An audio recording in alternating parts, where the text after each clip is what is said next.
Tom Felton recently did an interview on a red carpet regarding JK Rowling's controversial views on gender ideology.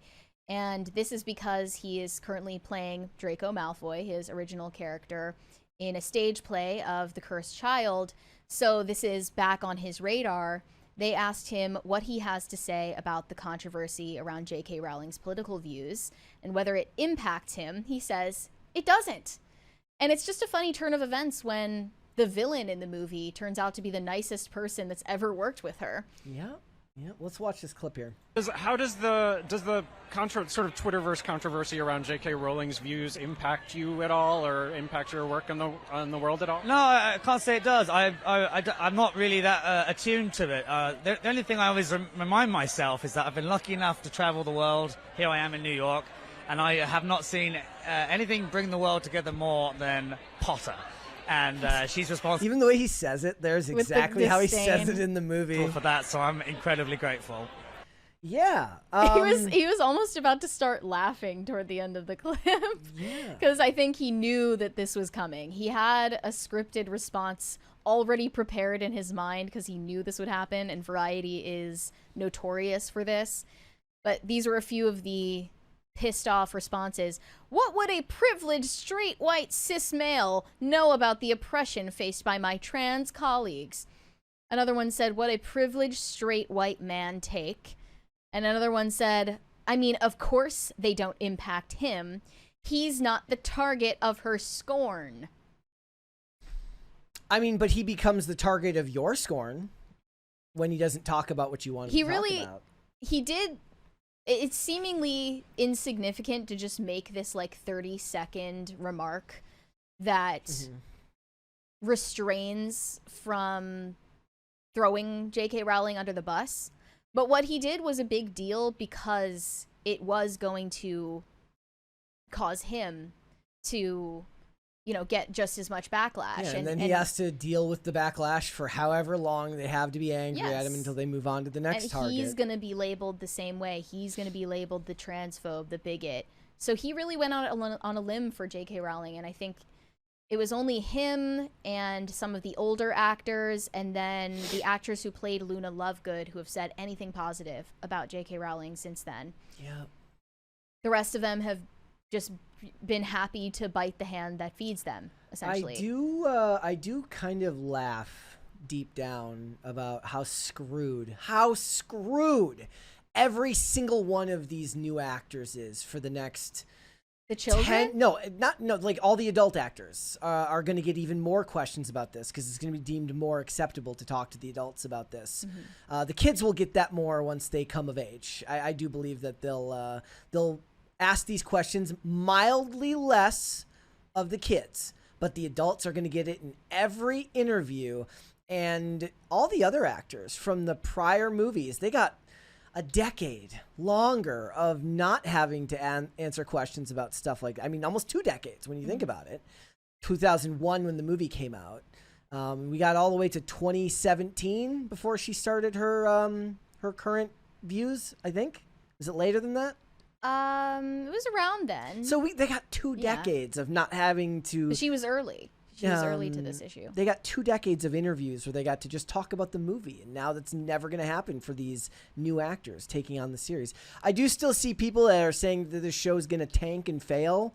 I don't know if I believe that. I'm kind of going to let the jury's out on that one. That was another thing that came up on IRL last week because Tim said that he thinks the Harry Potter series is going to fail because of the Snape race swap, and I disagree. It doesn't help, but the people who were going to boycott it because of JK Rowling, they're just going to boycott it. There aren't that many of them. The people who were going to boycott over a race swap are almost negligible, and this is for the millennials who are into the nostalgia. It's not going to bomb because of 1 or 2 politicized controversies surrounding it. I do think that it will affect it. I do think at the very least it will affect someone's ability to like continue watching. Like it might be the type of thing where you don't notice it necessarily, or you don't feel some type of way, but it inhibits you from really getting into it in a way, and you can't suspend this disbelief. This is a person of no political ideology that's just watching it. They're just like, Well, what a blatant race swap like that does to the audience is it removes their ability to suspend disbelief, and it yanks them out of the fantasy universe that you're trying to immerse them in, and it brings them right back into contemporary political discourse. and it's actually more noticeable when there's less of them being swapped. It becomes all encompassing when so much of it is different, but for the most part, the rest of the cast is I mean, I think what could really hurt the show, and this is still far down the line because they're only just now casting, is if people discover that the script sucks. Yeah. If we see, sneak peeks or trailers or interviews from the actors about the actual content of the story, and we're led to believe that they have screwed that part up, that's what I think will take the show. But we also have these comments from Nick Frost. Yes, who is playing Hagrid in the Harry Potter series. Nick Frost did an interview with The Observer recently where, of course, they asked him about JK Rowling's views on trans people. The Hagrid announcement was in some ways bittersweet for Nick Frost. He had to disable comments on his triumphant Instagram post after criticism came from trans rights supporters and that he would collaborate with JK Rowling, an executive producer on the show and vocal gender-critical campaigner. I think it's wild that we've turned such a corner that they called her a vocal gender-critical campaigner instead of, transphobe. Mm-hmm. I think that's proof enough that there's been some headway on this issue, thanks in large part to her. But here's Nick Frost's comment where he was low-key dissing JK Rowling. And he said, "She's allowed her opinion and I'm allowed mine. They just don't align in any way, shape, or form." They ask him if he worries the debate about transgenderism will overshadow the series. This he feels says, like a threat from the interview. Do you think it's going to overshadow the series? You worried that this topic is going to come up just a little too often there, Nick? Yeah. What do you think? They're going to point that Don't say the wrong microphone thing. like a gun. But he said, I don't know, but maybe it shouldn't blow over. We shouldn't just hope it will go away because it makes it easier. Maybe we should educate ourselves. So his point is, yes, I'm excited about the series, but I'm also all too excited to jump into gender discourse, and I don't think that we should ignore it. I think we should pay more attention to this discourse, and if it overshadows the Harry Potter series as a whole, I don't have a problem with that. That's what he was saying. Yeah. And I think just for that comment alone, you should just be fired. Is that crazy of me to say? I think you should be fired for saying that. I mean, in that respect, I don't. He literally said that he doesn't have a problem with it if J.K. Rowling's controversies overshadow the show. I mean, that he wants that to happen.